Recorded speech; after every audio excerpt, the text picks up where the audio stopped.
ചന്ദ്രസേനൻ വധക്കേസിലെ പ്രതി അമൃതയുടെ ബന്ധുക്കളല്ലേ? കല്യാണം നിശ്ചയ സ്ഥലത്ത് ഞാൻ നിങ്ങളൊക്കെ കണ്ടിരുന്നു. അല്ല, നിന്നെ ഞാൻ മുമ്പ് കണ്ടിട്ടുണ്ടല്ലോ. സാറേ, ഞങ്ങളൊരു കാര്യം അറിയാൻ വേണ്ടി വന്നതാ. പ്രതിക്ക് ജാമ്യം കിട്ടുമെന്ന് അറിയാനാണെങ്കിൽ ആദ്യമേ പറയാം. ഇല്ല. അതെ സാറേ, കൊലക്കേസിൽ പ്രതി ചേർക്കപ്പെട്ട ഒരാൾക്ക് പോലീസ് സ്റ്റേഷനിൽ നിന്ന് ജാമ്യം കിട്ടില്ലെന്നൊക്കെ ഞങ്ങൾക്കറിയാം. പക്ഷേ ഞങ്ങൾക്ക് ശരിക്കും അറിയേണ്ടതല്ല. പിന്നെ അവർക്കെതിരെ നിങ്ങൾ ചാർജ് ചെയ്ത വകുപ്പുകൾ ഏതൊക്കെയാണെന്ന് ഞങ്ങൾക്ക് അറിയണം. ആരുടെ മൊഴിയുടെ അടിസ്ഥാനത്തിലാണ് ഇതൊക്കെ ചാർജ് ചെയ്യുന്നത് ഞങ്ങൾക്ക് അറിയണം. അതൊക്കെ നാളെ രാവിലെ പ്രതിയെ കോടതി ഹാജരാക്കുമ്പോ പബ്ലിക് പ്രോസിക്യൂട്ടർ അവിടെ വായിച്ച് കേൾപ്പിക്കും. അപ്പൊ കേട്ടാ പോരെ സാറുമാർക്ക്? കസ്റ്റഡിയിലെടുത്ത ആളിനെതിരെ ചുമത്തിയ ചാർജ് എന്തൊക്കെയാണെന്ന് പ്രതികളുടെ അടുത്ത ബന്ധുക്കളെ അറിയിക്കണമെന്ന ചട്ടം. നീ റൂളും ചട്ടം പഠിപ്പിക്കാണോ? സാറേ, ഒരാളുടെ അറസ്റ്റ് രേഖപ്പെടുത്തുമ്പോൾ, പ്രത്യേകിച്ചും അതൊരു സ്ത്രീയാണെങ്കിൽ, പോലീസ് പാലിക്കേണ്ട നടപടിക്രമങ്ങളെക്കുറിച്ച് സുപ്രീം കോടതി ഒരു മാർഗരേഖ ഇറക്കിയ കാര്യം സാറിന് അറിയാമോ എന്തോ? ദേ, അധികം വിളച്ചിലക്കല്ലേ മോനെ. തൽക്കാലം ഇവിടെ നടപ്പിലാക്കാൻ പോകുന്നത് എന്റെ മാർഗരേഖയാ. അതുകൊണ്ട് നിയമപണ്ഡിതന്മാര് തിരിച്ചു പോയട്ടെ.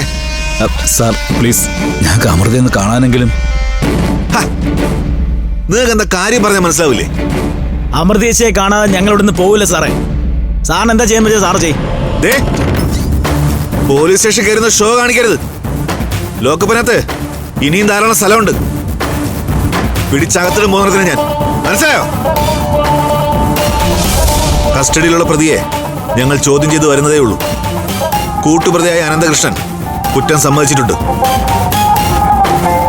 പക്ഷെ അയാൾ അമൃതയെ രക്ഷിക്കാൻ വേണ്ടി കേസ് വഴിതെറ്റിക്കാനുള്ള ശ്രമമാണ് നടത്തുന്നതെന്ന് ഞങ്ങൾക്ക് നല്ല സംശയമുണ്ട്. കേസ് വഴിതെറ്റിക്കാൻ ശ്രമിക്കുന്നത് അവരല്ല, അന്വേഷണ ഉദ്യോഗസ്ഥരായ നിങ്ങളാ. പണ്ട് കലാവതി എന്ന സ്ത്രീയുടെ കയ്യിൽ നിന്ന് അച്ചാരം വാങ്ങി നിങ്ങൾ എന്നെ ഈ ലോക്കപ്പിട്ട് ഇടിച്ച് നിർത്തിയതല്ലേ? അന്നേ എനിക്ക് മനസ്സിലായതാ നിങ്ങളുടെ തനി നിറം. അമൃതേശിയെ കള്ളക്കേസിൽ കുടുക്കി അകത്താക്കിയതിന് പിന്നിലും കലാവതി ഉണ്ടോന്ന് ഞങ്ങൾക്ക് സംശയമുണ്ട്. അവരുടെ സ്വന്തം ആളാണല്ലോ താൻ. കുറ്റം പറയുന്നോടാ. കൂടുതൽ അഭ്യാസം കാണിച്ചാ അനുഭവിക്കാൻ പോകുന്നത് ലോക്കപ്പിൽ കിടക്കുന്ന നിന്റെയൊക്കെ മറ്റേ ചേച്ചിയായിരിക്കും. അതെന്നെ കൊണ്ട് ചെയ്യിക്കരുത്. സാറേ സാറേ സാറേ സാറേ അത് അവൻ്റെ വിഷമം കൊണ്ട് പറഞ്ഞു പോയി സാറേ. സാർ ക്ഷമിക്കണം. ബുദ്ധിയും ബോധമുള്ള ഒരുത്തനെങ്കിലും ഉണ്ടല്ലോ കൂട്ടത്തിൽ. എന്റെ കൈക്ക് വെറുതെ പണിയുണ്ടാക്കാതെ വിളിച്ചോണ്ട് പോയവനെ. ശരി സാർ. സംസാരിക്കാം. ഇറങ്ങി.